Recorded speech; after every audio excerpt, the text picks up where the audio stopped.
जय संघ शक्ति। कोरोना का नाम आज हवा की तरह चारों तरफ फैला हुआ है। जहां कहीं देखो इसी पर चर्चा करते हुए लोग मिलते हैं।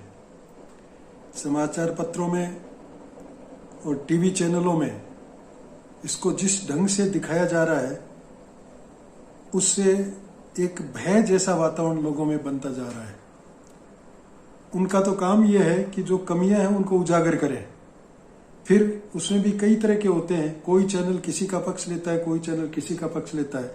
तो उस हिसाब से अगर आलोचना भी करनी है तो बहुत ज्यादा बढ़ा चढ़ा कर करते हैं।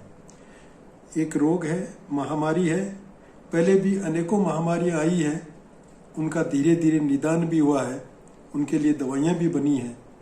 तो नई बीमारी आई और उसके कारण से जो एक वातावरण बना उसमें लोग घबराने लग गए। कोई घबराने की आवश्यकता नहीं है, ये भी एक बीमारी है और उस बीमारी का इलाज ढूंढा जा रहा है। जो अब तक ढूंढा जा रहा है वो चाहे बिल्कुल परफेक्ट न हो, लेकिन जो अब तक ढूंढा गया है उससे लाभ हो रहा है तो उसका भी हम फायदा उठाएं।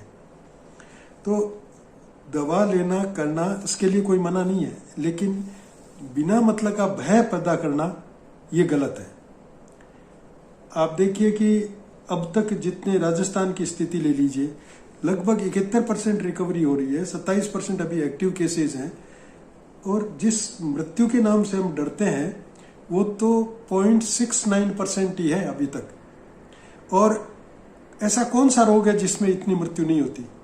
हार्ट अटैक आए दिन अपन सुनते हैं, कितने लोग मरते हैं, पर हार्ट अटैक के नाम से आम आदमी घबराया हुआ नहीं है। ये एक नई बीमारी आने के कारण से घबराए हुए हैं। फिर भी घबराहट न करके प्रसन्नचित्त रहते हुए इसका सामना करना है, मुकाबला करना है।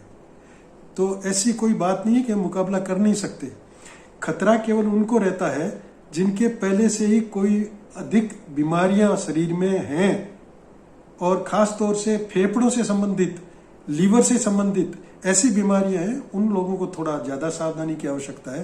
बाकी सावधानी की आवश्यकता साधारण लोगों को जैसी बताई गई है, जो निर्देश सरकार की तरफ से दिए गए हैं, उसी प्रकार से हम चलें तो खतरा नहीं हो सकता। मेरा खुद का उदाहरण लीजिए। मेरे को कोरोना हो गया और मुझे 2 या 3 दिन तो थोड़ा महसूस हुआ, कभी खांसी आ रही है, कभी बुखार चढ़ रहा है, छोटा मोटा पेट में थोड़ा हल्का सा दर्द हुआ, लेकिन 2-3 दिन बाद कोई लक्षण नहीं। और 14 दिन बाद जब टेस्ट कराया तो मेरी निगेटिव नहीं आया, पॉजिटिव ही आया। फिर 7 दिन बाद कराया तो फिर पॉजिटिव आया, उसके बाद फिर 7 दिन बाद कराया तो फिर पॉजिटिव आया। और वो उस समय कोई लक्षण थे ही नहीं। साधारणतया मुझे जुकाम लगती रहती है, खांसी आती रहती है, वो कोई नई बात नहीं है मेरे लिए, हर साल होती है ऐसी। और ऐसा नहीं है कि सर्दियों में ही होती हो, सर्दी गर्मी चलता ही रहता है ये। लेकिन घबराने की जरूरत नहीं थी, घर पे बैठे थे। शुरू में 5-7 दिन वो दवाइयां दी गई थी, जैसे एक तो जिंक टेबलेट ले लो, एक विटामिन सी की टेबलेट ले लो, बुखार चढ़े तो गोली ले लो, पैरासिटामोल ले लो। इसके अलावा कोई ट्रीटमेंट की आवश्यकता नहीं। साधारणतया हम अलग रहें ताकि दूसरों को संक्रमित नहीं करें और ये सावधानियां बरतें, आराम करें और प्रसन्नचित्त रहें। हम इसको हराएंगे ये भाव लेकर चलें तो कोई बीमारी परेशान नहीं करती है। मेरे बड़े भाई साहब 85 साल के हैं, लगभग 2 साल से वो बीमार हैं और 6 महीने से बिस्तर पे हैं और उठना बैठना भी मुश्किल होता है, लोग सहारा देके उठाते बैठाते, ऐसी स्थिति है। और उनको कोरोना हो गया जबकि वो कहीं बाहर नहीं गए। मेरे भाभी साहब करीब 1.5 साल से घर से बाहर नहीं निकले हैं, उनको कोरोना हो गया। लेकिन घबराने की कोई आवश्यकता नहीं थी। स्थिति जैसी थी बताई डॉक्टरों को, डॉक्टर ने हमको जो राय दी उस हिसाब से चल रहे हैं। भाभी साहब रिकवर हो गए और दादू भाई के भी कोई ऐसा सिम्टम नजर नहीं आ रहा है जो विशेष हो। जो पहले कभी बुखार होती थी, कभी थोड़ी खरखरी गले में आती थी, उसी तरह का हुआ है, बाकी और कोई नया नहीं आया।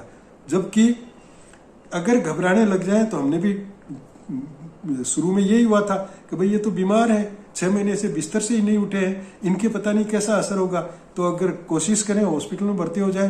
लेकिन डॉक्टरों ने समझाया कि कोई दिक्कत नहीं है, हॉस्पिटल में आप आओगे, इतने ओवर क्राउडेड है हर एक हॉस्पिटल कि एक डॉक्टर 20-20, 25-25 पेशेंट के चक्कर काटता रहता है। अब किसके साथ किस समय क्या हो रहा है उसको पता ही नहीं चल पाता। जबकि घर पे ज्यादा केयर हो सकता है। इसलिए घर पे रहें, कोई दिक्कत नहीं है, आराम से जैसा डॉक्टर से सलाह लेनी हो, कभी कोई खास बात हो तो सलाह ले लें, वरना तो ऑक्सीमीटर रखें और ऑक्सीजन का जो लेवल है वो देखते रहें। 94 तक तो बेस्ट है, 94 या 94 से ऊपर तो बहुत बढ़िया है। 94 से 90 के बीच में भी हो तो घबराहट की जरूरत नहीं, डॉक्टर से परामर्श अवश्य ले लें।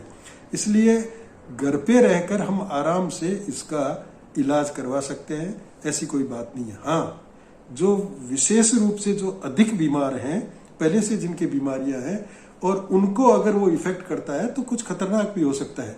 इसलिए तब सावधानी बरतनी है।